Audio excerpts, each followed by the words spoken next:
नाजरीन, पाकिस्तान ने digital economy की जानिब अहम कदम उठा दिया है। वज़ीर ममलिकत बराए ब्लॉकचेन और क्रिप्टो बिलाल बिन साकिब ने कहा है कि स्टेट बैंक ने क्रिप्टो बैंकिंग पर 8 साल से आयद पाबंदी खत्म कर दी है।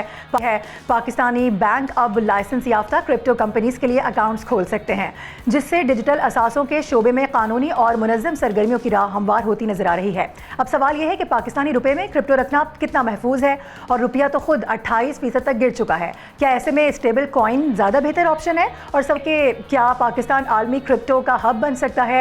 हुकूमत के इस फैसले का सबसे ज्यादा फायदा किसको होने जा रहा है? ट्रेडर्स फायदा उठा रहे हैं, कारोबारी शख्सियात या आम आवाम? इसी पर बात करेंगे। हमें ज्वाइन कर चुके हैं जफर पराचा साहब, करेंसी एक्सपर्ट। उनको वेलकम करेंगे। जफर साहब, बहुत शुक्रिया प्रोग्राम के लिए वक्त निकालने के लिए। कहिएगा, यकीनी तौर पर यह अच्छा फैसला तो है 8 साल के बाद यह अहम कदम उठाया गया है, और जाहिर है डिजिटल की जो दुनिया है वो आज के दौर की बड़ी अहम तस्वुर की जाती है।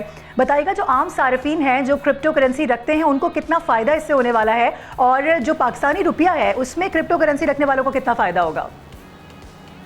अस्सलाम वालेकुम जनाब, आपका बहुत शुक्रिया मौजू करने का, और इतने अहम और हसास मौजू के ऊपर, वो भी इस करंट सिनेरियो में।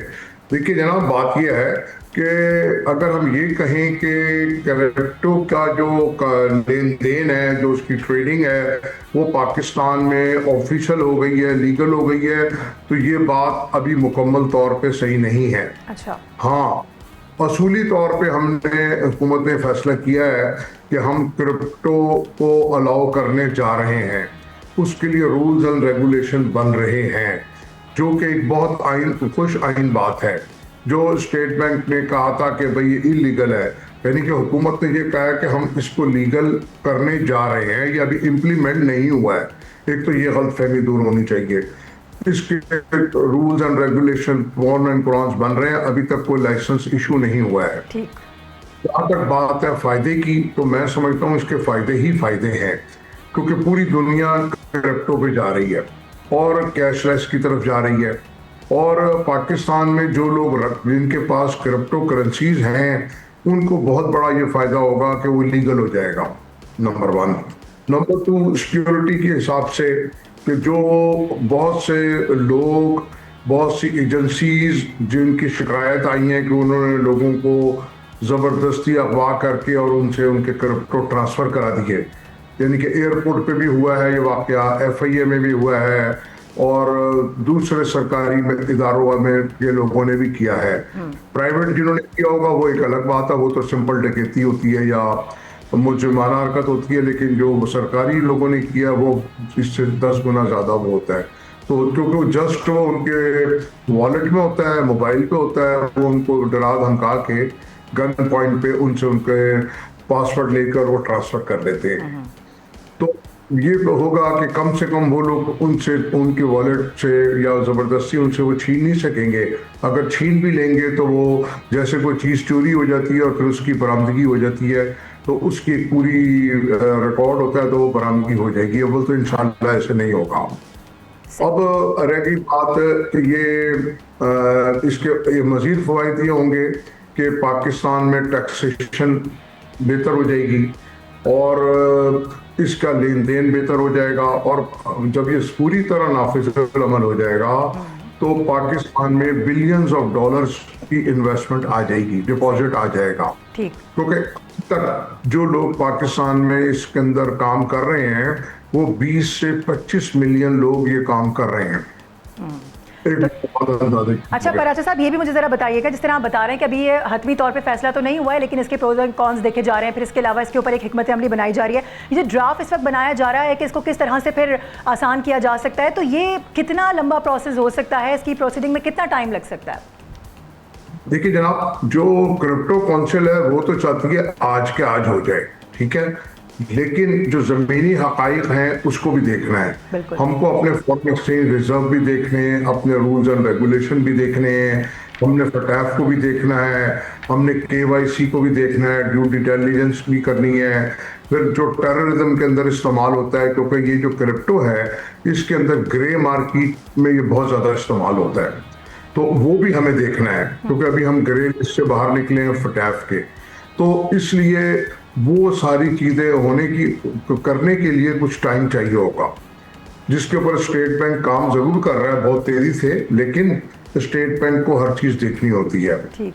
और क्योंकि जैसा मैंने आपसे पहले कहा कि ये स्मगलिंग में भी इस्तेमाल हो जाता है, ये मनी लॉन्ड्रिंग में भी इस्तेमाल हो जाता है, और दीगर हर चीज में इस्तेमाल हो जाता है क्योंकि वन क्लिक है।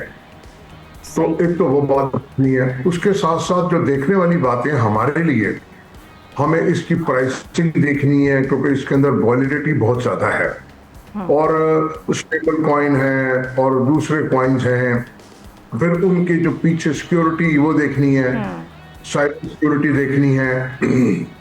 सही। लास्टली बिल्कुल मैं यही जानना चाह रही थी, साइबर सिक्योरिटी का बड़ा इंपॉर्टेंट इशू है। जाहिर है ये पहले भी इस तरह से हम देखते हैं कि किस तरह से ट्रैप होता है, तो जब ये लीगल हो जाएगा तो इसके ऊपर बहुत ज़्यादा नज़र रखने की ज़रूरत पड़ेगी और साइबर सिक्योरिटी को ज़्यादा हमें स्ट्रॉन्ग करना पड़ेगा।